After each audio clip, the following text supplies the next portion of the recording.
चूड़ी क्यों उतार रहे हो? ये मेरी फेवरेट है। अच्छी नहीं लग रही है। अच्छी तो लग रही है, सब तो पहनते हैं, मेटल वाली है। कुछ भी पहन लेती हो अपने हाथ उतार क्यों रहे हो? फेंकने के लिए। चूड़ी फेंक दोगे? तो मेरी चूड़ी है वो। अच्छी नहीं लग रही है। अच्छी लग रही है। बताओ गाइस, जब कोई अच्छी नहीं लग रही तो मैंने बता दिया। हाँ, तुम्हें ही पता है तो फैशन मैं से। क्या करूं? कुछ नहीं करो। तो मैं क्या करूं?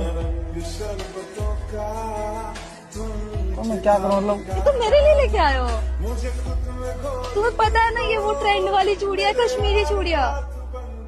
तो ऐसे डायरेक्ट नहीं दे सकते थे गंदे। ये कितने सारे प्यारे कलर तुम्हें आइडिया किसने दिया है? एक प्यारी सी लड़की है। ये मेरी बात की किसकी बात करूं? तो ले जाओ मुझे, नहीं किसी ने। मतलब मैं बात कर रहा हूँ जो मेरे आंखों के सामने है। ठीक है।